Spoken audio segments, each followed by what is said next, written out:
아멘. 여러분 행복하십니까? 여러분에게 있는 행복의 조건은 어떤 것입니까? 독일 철학자 아르투르 쇼펜하우어는 그의 작품에서 여러 곳에서 행복에 대해서 말하고 있었는데요. 우리나라에서도 이제 쇼펜하우어의 행복론이라고 해서 편집해서 놓은 책들도 있긴 합니다.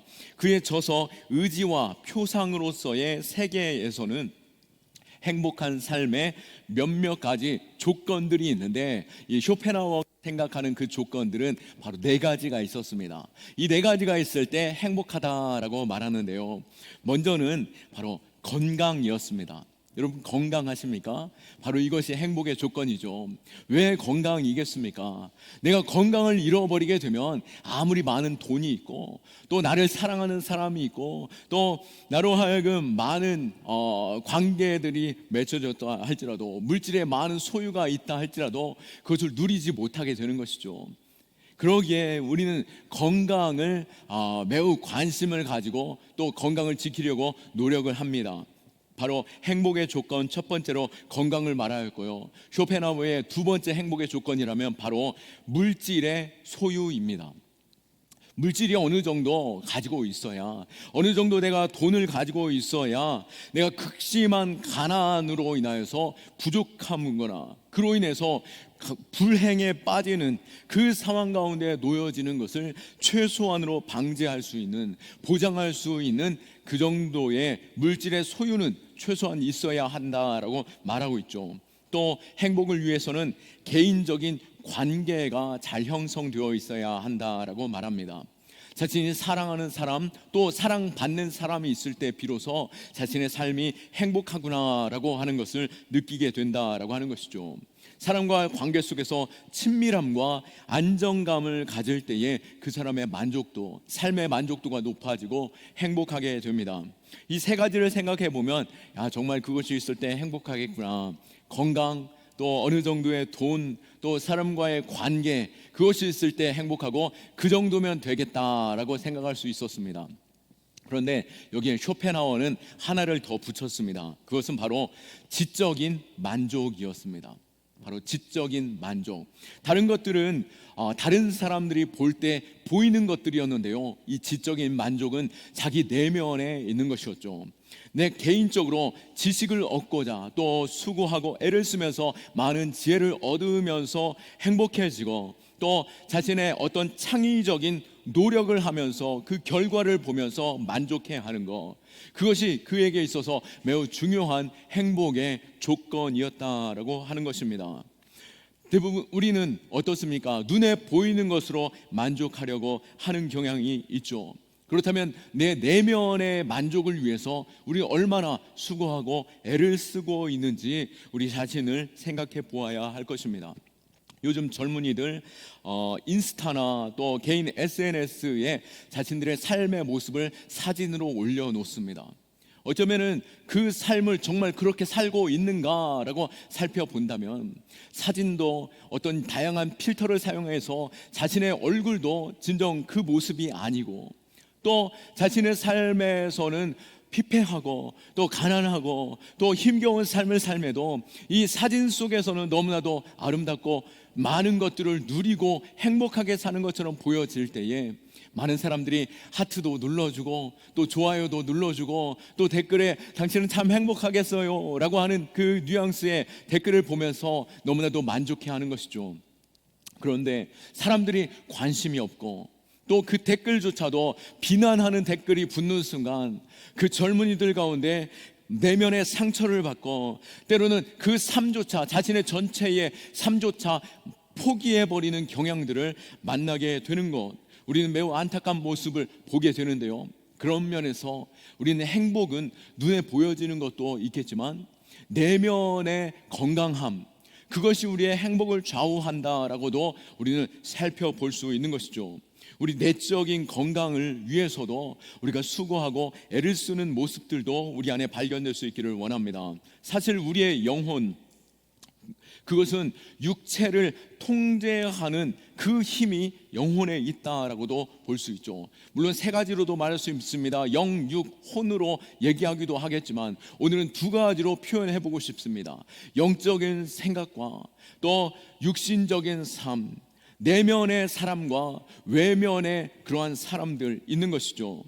그렇다면 우리 내면의 생각이 우리 육체를 통제하고 있다라고 하는 것을 우리는 너무나도 잘 알 수 있는데요. 여러분, 이 단어를 생각해 보십시오.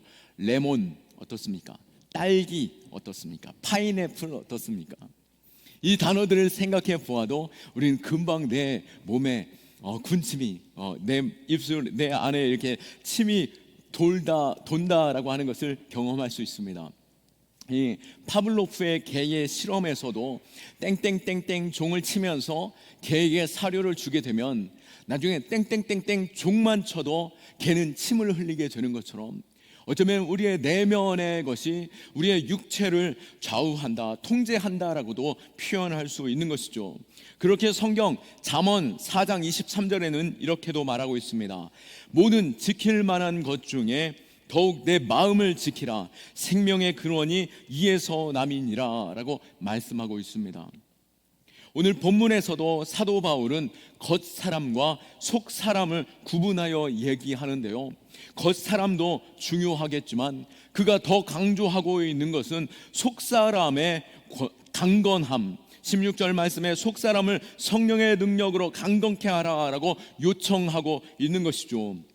바울은 이러한 영적인 싸움의 그 표현들을 볼 때에 이 속사람이 강건해지는 것, 그것은 영적인 문제, 이것에 있어서 사단과 싸워 이겨야 하는 이 힘의 문제일 수도 있음을 말씀하고 있는 것입니다. 우리는 이 영적인 문제에 있어서 내 마음에 사단이 빼앗겨 버리는 그러한 안타까운 영혼들을 볼 수 있었죠. 예수님을 팔았던 가룟 유다는 어땠습니까? 사단이 그 마음 가운데 예수님을 팔려는 생각을 집어넣었죠. 그로 하여금 조종하여 끌고 다닌 것이 아니라 생각만 넣었을 뿐인데요. 가룟 유다는 그 생각에 사로잡히는 가운데 결국 예수님을 팔아 십자가에 못 박게 한 것처럼 내 마음에 지금 어떤 생각이 있느냐, 내 속사람이 어느 정도 건강하느냐에 따라서 내 삶의 질이 달라질 수 있고 행복이 달라질 수 있다라고 하는 것입니다. 사도 바울은 이것을 너무나도 잘 알고 있었기 때문에 에베소 교회를 향하여 15절 16절 말씀에 보면 속사람이 강건하도록 그는 힘써서 무릎 꿇고 간절히 기도하고 있음을 보게 됩니다. 유대인들의 대부분의 기도는 손을 들고 일어서서 기도하는 것이 그들의 대부분 기도의 모습이었습니다. 그리고 정말 간절히 죄인으로서는 납작 엎드려져서 기도하는 모습을 갖는데요.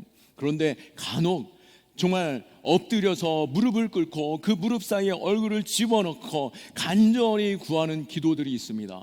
사도 바울 역시도 그가 무릎 꿇고 기도하였다라고 하는 그 표현은 이 에베소 교회를 향하여서 기도할 때에 그 표현을 사용했는데요.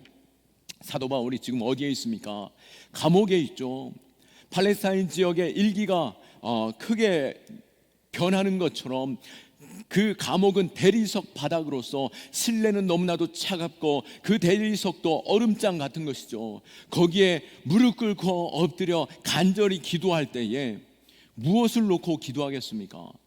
자신이 지금 살고 죽고 하는 문제를 가지고 기도할 수도 있고, 또 지난 2주 가운데 우리가 에베소 교회를 모습을 볼 때에 유대인과 이방인 가운데 큰 다툼도 있었고 그들 안에 여러 가지 다양한 갈등이 있었습니다. 그 여러 가지 긴급한 문제들이 있는데 사도 바울이 정말 엎드려서 무릎 꿇고 간절히 구하는 기도의 제목, 그것은 무엇이었습니까? 바로 내면의 건강함을 위해서, 이 속사람이 강건하길 위해서 간절히 기도하고 있다라고 하는 것입니다. 그런 면에서 우리는 어떻습니까? 내 삶의 문제, 육신의 먹고 사는 문제, 또 육신의 건강을 위해서, 또 사람과의 관계 문제 때문에 우리가 하나님 앞에 기도하지만 사도 바울이 정말 진정 우리가 엎드려서 기도해야 될 것은 무엇이라고 말합니까? 바로 우리 속사람의 문제에 대해서 힘써 기도하라라고 말씀하고 있는 것이죠. 우리의 겉사람은 어떻습니까? 이 겉사람은 아무리 아름다워도 세월 앞에서 쉽게 지나가 버리는 것을 알 수 있습니다. 아무리 내가 치장하고 찍어 바르고 마사지를 하고 또 당겨서 끌어올려 보아도 세월이 지나면 금방 그것이 처져 낡고 병들게 되는 것이죠. 그러나 속사람이 강건한 사람들을 가끔 만나게 되는데요, 그들은 나이가 많아도 희망차고요, 소망 넘치고요, 기쁨이 있습니다. 긍정적입니다. 속사람의 강건함으로 인하여 그의 외적인 모습조차도 아름다워 보이는 것이죠. 그런 면에서도 오늘 사도 바울이 왜 속사람의 강건함을 위하여 그렇게 간절히 기도하고 또 우리로 하여금 기도하라고 요청하고 있는지, 내가 하나님 앞에서 세상 가운데 또 내 신앙에서 흔들리고 있진 않는지 자신을 돌아보는 가운데 내 속사람 더욱더 강건하기를 위해서 기도할 수 있기를 축원합니다. 그렇다면 사도 바울의 그 권면과 기도를 통해서 속사람이 강건해지려면 어떻게 해야 하는지 우리는 잠시 묵상해 보려고 합니다. 두 가지로 생각해 볼 텐데요, 먼저는 16절에 속사람의 강건함을 위해서 그가 무릎으로 기도할 때에 17절 말씀에 보니 믿음으로 말미암아 그리스도께서 너희 마음에 계시게 하시옵고 너희가 사랑 가운데서 뿌리가 박히고 터가 굳어져서라고 말씀하는 가운데, 그가 이 속사람의 강건함을 위해서 무엇이 있어야 된다고요? 바로 그리스도께서 너희 마음에 계시게 하시옵고 라고 말씀하는 가운데 내 마음에 주님이 계시기를 원하노라 라고 말하고 있는 것입니다. 마음의 중심에 지금 내 속사람 가운데 주님이 계십니까? 예, 물론 맞습니다. 내가 예수를 믿는 순간, 성령께서 내 안에 임하시는 그 순간, 바로 예수님께서도 성령과 함께 내주하고 계시는 것이죠. 내 마음 가운데 주님이 계십니다.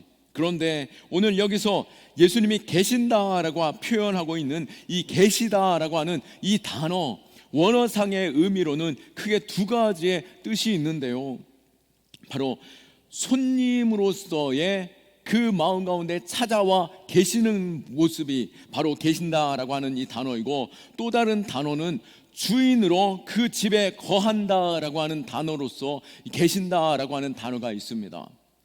여러분 내면에 지금 예수 그리스도께서 계십니까? 예수님이 내 안에 계신다면 질문합니다. 여러분, 예수님이 손님으로 계십니까? 아니면 내 안에 주인으로 계십니까? 주인으로 계신다라고 말씀해 주셔서 감사합니다. 내 마음 가운데 혹시 손님으로 계신다면 어떻습니까? 예수님 어서 오세요. 네, 여기 소파에 앉아 계시고요, 제가 금방 과일과 차를 준비하겠습니다.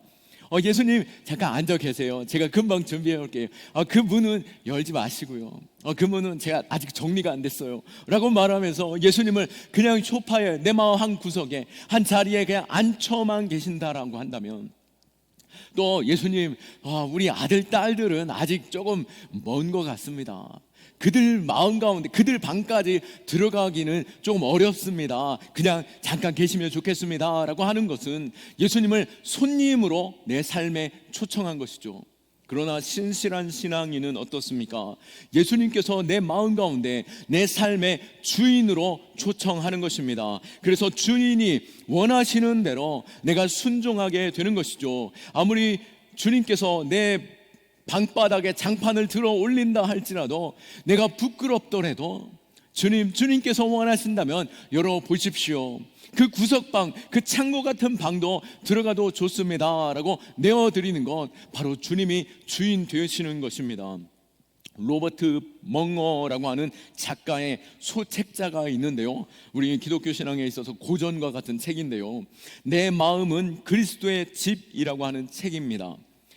이 책에서 이 로버트 멍어는 예수님께서 내 삶에 찾아오신 것을 내 집에 찾아오신 것처럼 표현하고 있는데요, 예수님이 그 집에 들어오자마자 예수님께서는 뭔가 불편하셨든지 자꾸 문을 열어보시면서 그 방을 청소하기 시작하십니다. 처음에 그 집에 들어서면서 많은 것들 이방 저방 다니면서 치우기 시작하는데요, 마치 제가 어릴 때에 자취하는 방에 어머니께서 찾아오셔서 이 구석 저 구석 다 뒤져보고 냉장고 위아래 다 열면서 다 끄집어내고 하시는 것처럼 그 부끄러운 그 상황을 노출되는 그 모습을 보이게 되는 것이죠. 예수님이 내 마음의 도서관에 오셔서 쓰레기 같은 모든 생각들을 다 끄집어내셔 버리십니다. 그리고 그 자리에 하나님의 말씀으로 채워 넣습니다.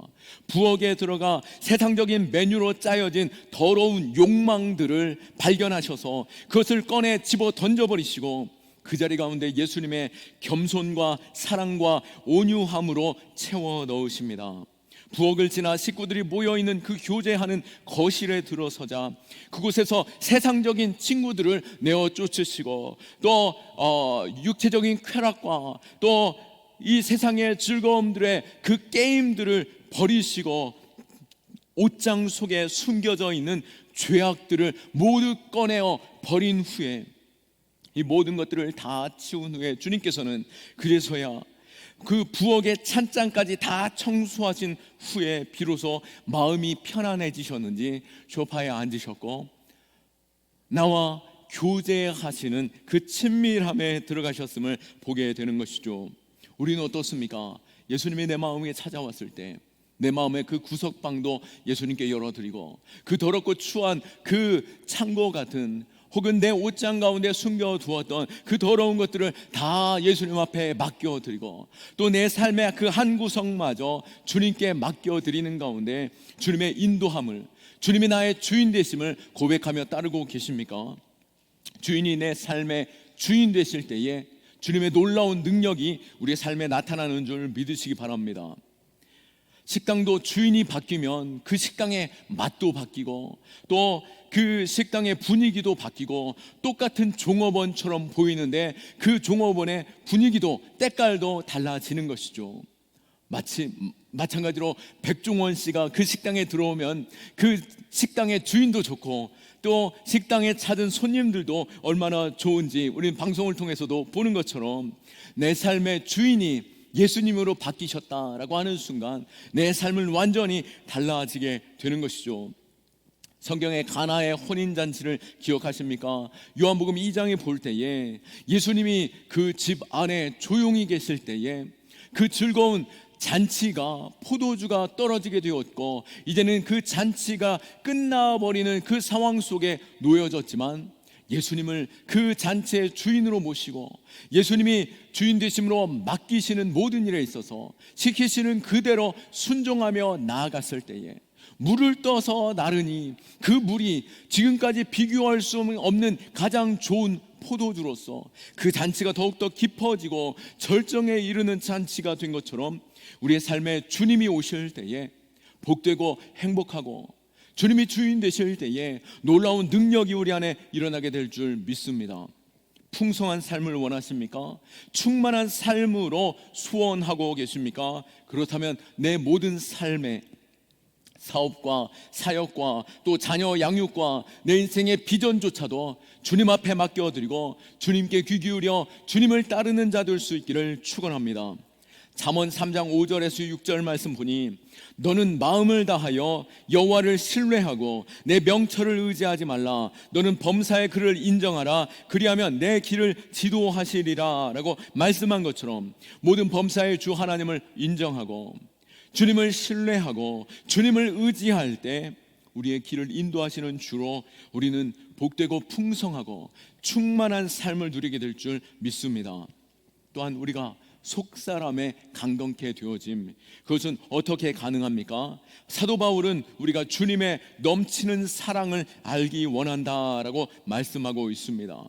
그리고 그 충만을 우리로 하여금 깨닫기를 원하고 있는데요, 그 사랑, 예수님의 사랑, 그 하나님의 사랑에 17절 말씀에 보니 깊이 뿌리를 받고 터가 굳어져서 그 사랑의 뿌리를 내릴 때에 너무 큰 사랑이 내 안에 있으니 우리는 세상에 요동하는 것에 있어서 결코 넘어지거나 쓰러지지 않는 것이죠. 어머니가 날 사랑하고 아버지가 날 사랑한다라고 하는 것을 아는 아이들은 세상 가운데 당당한 것처럼 하나님의 그 사랑을 경험하고 그 사랑 가운데 깊이 뿌리 내린 사람은 세상을 두려워하지 않는 것입니다. 먼저 우리에게 그 사랑을 알아야 한다라고 말씀하고 있는데요, 우리는 어떻게 그 사랑을 알 수 있겠습니까?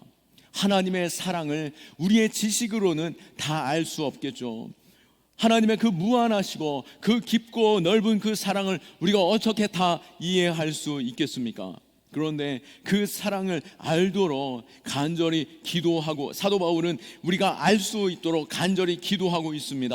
18절과 19절 말씀에 보니 능히 모든 성도와 함께 지식에 넘치는 그리스도의 사랑을 알고 그 너비와 길이와 높이와 깊이가 어떠함을 깨달아 하나님의 모든 충만하신 것으로 너희에게 충만하게 하시기를 구하노라 라고 말씀한 것처럼, 우리가 그 사랑의 크기와 깊이를 조금이라도 더 아는 것, 그것이 바로 우리로 하여금 이 세상 가운데 흔들리지 않고 우리 내면이 강건하게 되어지는데요, 그 사랑을 우리는 어떻게 알 수 있을까요?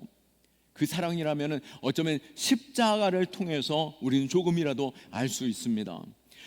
죄 없으신 주께서 죄인된, 죽어 마땅한 죄인으로서 하나님께로 나아갈 수 없는 우리를 위해서 주님께서 우리의 모든 죄를 다 감당하셨죠. 하늘 보좌를 버리시고 이 낮고 낮은 이 땅 가운데 오시고 모든 죄를 다 짊어지시는 가운데 대신하여 죽으셨습니다. 로마서 5장 8절 말씀에 우리가 아직 죄인 되었을 때에 그리스도께서 우리를 위하여 죽으심으로 하나님께서 우리에게 대한 자기 사랑을 확증하셨느니라 라고 말씀한 것처럼 그 사랑이 우리를 살리셨음을 믿으시기 바랍니다.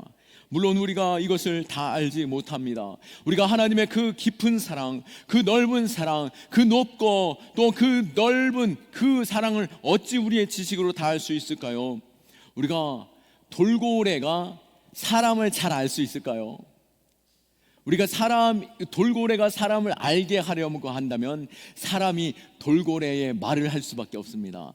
끽끽 하는 순간 돌고래들이 그 표현을 조금씩, 돌고래의 언어를 가지고 사람이 끽끽 해야 돌고래들이 움직이는 것이죠. 하나님이 자신을 계시할 때에 우리의 지식에 제한되어진 그 상황 속에 어찌 자신을 다 나타내 보일 수 있겠습니까? 그러면 우리는 어떻게 하나님을 알 수 있을까요? 돌고래가 어떤 사람이 끽끽 한다고 해서 그 사람을 신뢰하고 그 사람을 따라갑니까? 아니요. 여러 번의 경험을 통해서, 체험을 통해서 이 사람은 나를 사랑하고 내게 만족 주는 사람이구나 라고 경험하면서 모든 상황 속에서 그 사람을 신뢰하며 따라가는 것처럼, 우리가 하나님을 깊이 알기 위해서는 어떻게 해야 되겠습니까? 하나님을 체험해야 하는 것이죠. 하나님을 만나야 하고 하나님을 경험해야 하는 것입니다. 하나님의 그 사랑을 날마다 기억하고 우리가 그것을 읊조릴 때에 그 사랑의 풍성함을 알 수 있습니다. 내가 감사의 조건들 아무것도 없는 것 같은데 감사의 조건들을 찾아서 하나하나 고백하다 보면 그 감사가 얼마나 많은지, 하나님의 은혜를 하나씩 하나씩 기억해 보면 처음엔 내게 하나님이 간섭하지 않는 것 같은데 하나님이 나를 얼마나 사랑하는지, 세밀하게 나를 이끄시는지 우리는 경험하게 되는 것입니다. 그래서 찬송가 304장에 보면 2절 말씀, 3절에 어떻게 고백하고 있습니까? 하늘을 두루마리 삼고 바다를 먹물 삼아도 한없는 하나님의 사랑 다 기록할 수 없도다. 하나님의 그 사랑을 바닷물을 찍어서 저 하늘에 다 기록해 보아도 그 사랑을 어찌 다 표현할 수 있겠습니까? 우리가 하나님의 사랑 조금만 생각해 보면 그 사랑이 얼마나 충만한지, 얼마나 크고 얼마나 많은지 알 수 있는 것입니다. 19절 말씀에 어찌 우리의 지식으로 그 사랑을 다 알 수 있겠습니까? 그 너비와 길이와 높이와 깊이를 어떠함을 깨달아 하나님의 그 충만하신 것으로 너희에게 충만하게 하시기를 구하노라 라고 말하는데, 그 충만을 어찌 우리의 지식으로, 우리의 머리로 다 알 수 있겠습니까? 아까 돌고래가 사람을 아는 것처럼 우리가 하나님을 체험할 때 하나님이 이런 분이시구나, 하나님이 나를 사랑하시는구나. 하나님이 이때 침묵하시고 이때 거절하시더라도 하나님이 나를 선으로 인도하시고 내게 복 주시고 그 사랑으로 나를 이끄심을 내가 믿습니다라고 고백하며 나아갈 때 그 풍성함을 경험하게 될 줄 믿으시기 바랍니다. 하나님의 성품을 경험할 때 우리의 속사람이 자라나고 강건하게 됩니다. 하나님의 사랑이 우리의 모든 것을 채우고 변화시킴을 경험하게 되는 것이죠. 하나님의 성품을 알 때 우린 더 이상 낭망하거나 좌절하지 않습니다. 어린아이가 아빠와 엄마의 그 성품을 안다라고 한다면 어찌 그 가운데 주저앉고 실패하고 멀리 떠날 수 있겠습니까? 주님의 사랑을 깊이 알면 알수록 우리의 뿌리는 주님께로 더욱더 깊이 묻어져 가고 하나님의 놀라운 사랑, 그 풍성한 사랑, 하나님의 그 굳건한 반석 되심으로 인하여 우리는 흔들리지 않게 되는 것이죠. 욥이 그나마 하나님을 조금 알았기에 그 인생에 매우 힘겹고 어려운 고난 속에서도 이렇게 고백할 수 있었죠. 욥기 1장 21절 말씀에 이르되 내가 모태에서 알몸으로 나와싸운즉 또한 알몸이 그리로 돌아갈지라 주신 이도 여호와시오 거두신 이도 여호와시오니 여호와의 이름이 찬송을 받으실지니라. 아멘. 내게 주신 분도 하나님이시고 내게 거두신다라고 한들 하나님이 거두어 가신 것을 내가 반대할 수 있고 또 내가 하나님을 알 때에 하나님이 거두어 가신다라고 하시더라도 내게 좋은 것 주실 것을, 지난주에 아브라함이 이삭을 드리려는 그 마음으로 그 일을 행할 수 있었던 것은 하나님이 죽은 자도 살리실 하나님이심을 믿었기 때문에 하나님을 경외하는 마음으로 나아갔던 것처럼 우리의 모든 상황 속에서 하나님이 나를 인도하시고 내 삶의 풍성함으로 채우시고 그 사랑으로 인도하실 때에 내게 능력 나타내 보이심을 믿기에 우리는 흔들리지 않는 것입니다. 우리는 그 사랑을 어떻게 체험할 수 있습니까?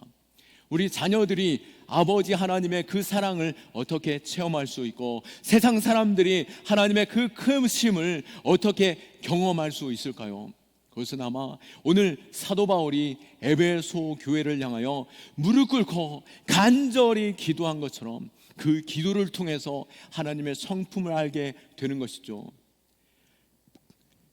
우리의 인생에 있어서 어머니의 눈물이 얼마나 능력이 있고 얼마나 큰 사랑인 줄 알므로 어머니의 그 눈물의 기도가 있으므로 내가 하나님 앞에서 서고 또 하나님의 그 사역 가운데 설 수 있었던 것, 교회사 가운데서도 또 우리 신앙 과정 속에서도 신앙생활 속에서도 여러 번 경험하게 되죠. 성 아우구스티누스라고 하는 이 성자도 역시 어떻습니까? 그 역시도 초대 기독교 교부였음에도 불구하고 젊은 시절 끊임없이 방황하고 이방 종교를 믿고 또 음란한 모든 삶을 살아갔음에도 불구하고 그의 어머니 모나카는 날마다 성전에서 눈물로 호소하며 기도하였습니다. 결국 눈물로 기도할 때에 그가 돌이켜 하나님의 은혜의 자리에 서고 위대한 성인이 되었던 것처럼 우리 인생의 그 기도가 한 영혼을 살리고 우리의 기도를 통해서 하나님이 얼마나 크신 분이신 줄 경험하게 될 줄로 믿습니다.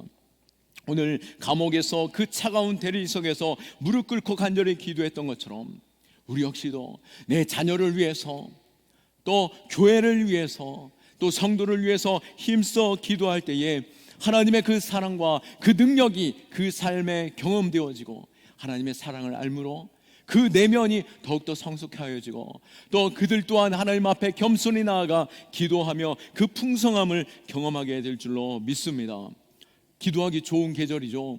이제는 날도 길어져서 아침에 일찍 나오셔도 하루가 또 싱그럽게 시작할 수 있습니다. 새벽에 나와 보십시오. 얼마나 풍성한 은혜를 누릴 수 있습니까? 그리고 새벽이 너무나도 어렵다 한다면 금요일 저녁도 찬양과 말씀과 기도의 풍성함을 경험할 수 있습니다. 아직 금요일 저녁에 한 번도 안 나와본 분이 계신다라고 한다면 금요일 저녁에 오셔서 한번 기도의 자리, 그 은혜의 자리로 풍덩 빠져볼 수 있기를 축원합니다.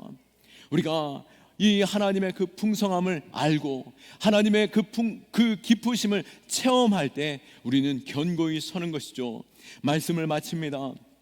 사도 바울이 에베소 교회를 향하여서 간절히 기도한 것, 그가 비록 감옥에 있고 죽을 위기에 있고 또 여러 가지 문제가 에베소 교회에 있다 할지라도 가장 시급한 것, 그들의 속사람이 강건하여지는 것.